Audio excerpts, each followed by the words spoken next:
The literature review is the fabric from which the statement of the problem and the rationale are woven.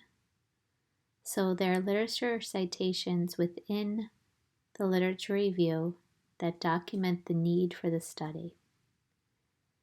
And it helps to put the research into context or historical perspective.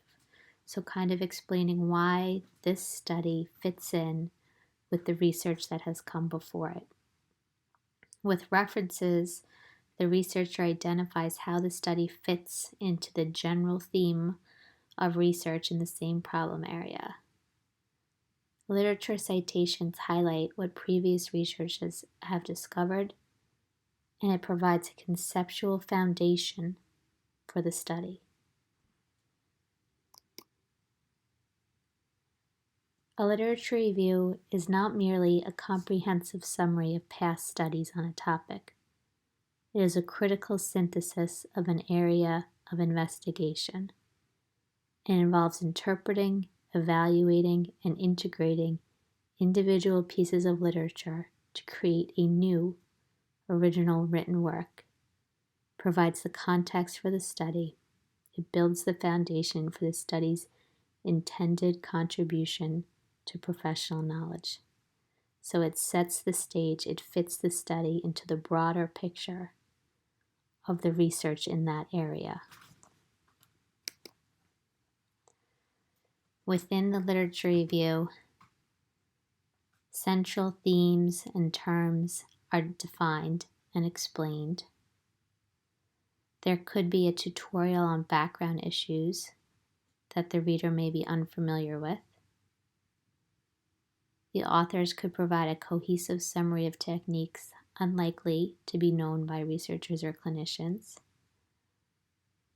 It's not just defining key terms and concepts, it's sort of explaining the background.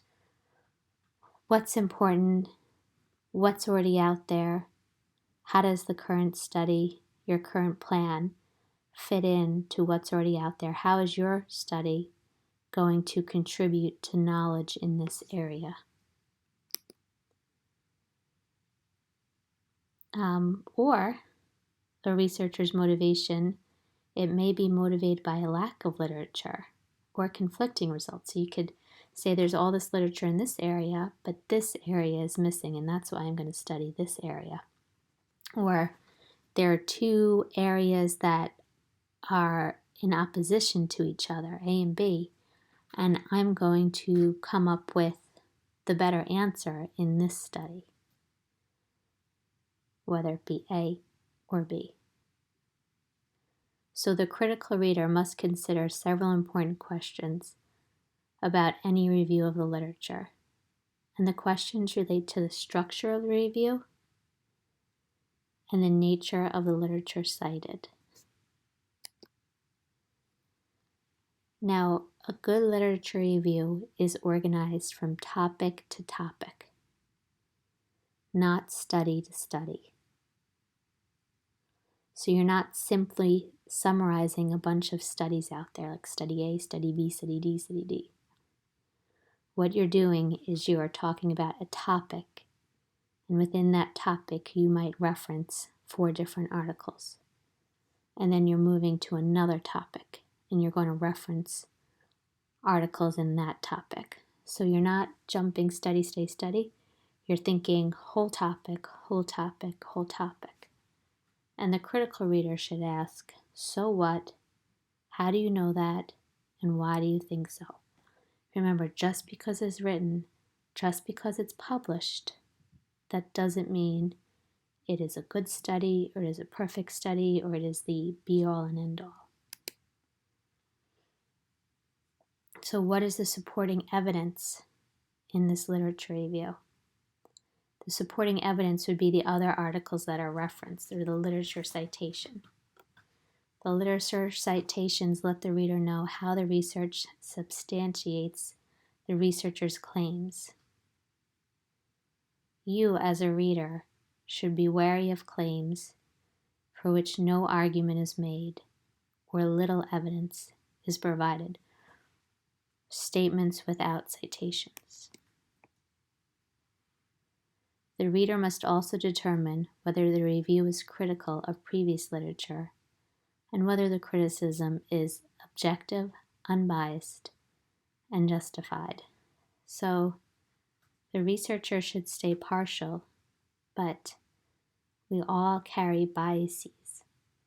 These biases should not be in the literature review. Has data from previous studies been accurately reported and interpreted?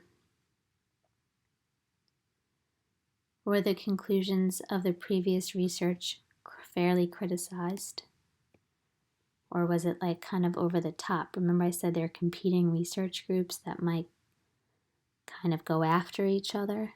So are the critiques fair?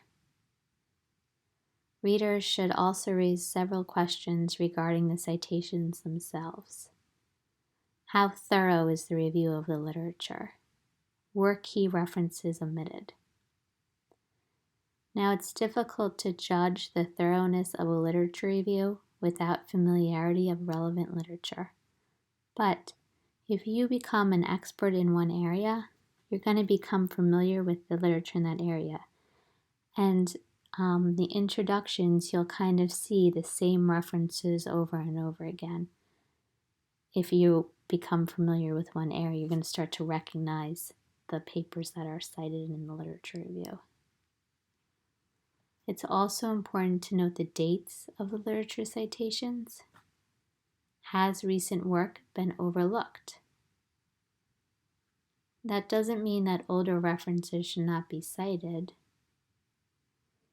Some older references become classics because they've become a big influence on many subsequent lines of research. For example, in otoacoustic emissions, there was a paper by the guy who discovered them, David Kemp, 1979 or 76.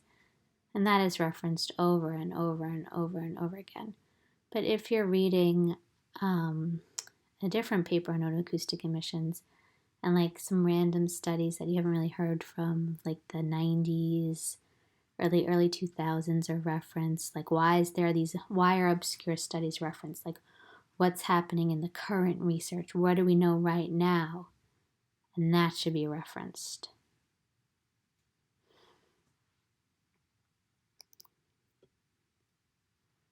Are the citations relevant to the purpose and to the need of the study? Be alert for the overuse of unpublished research or obscure references, like if it's someone's dissertation from 15 years ago and it's never been published. Why is it being referenced? Any publications that are very inaccessible, why are they being referenced?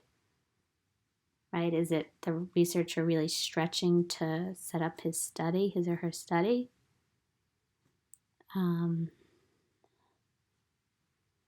So think about the literature review. What are the dates of the research? What's studied? What's referenced? What's not referenced? The strength of the literature review is going to determine a lot of the strength of the paper.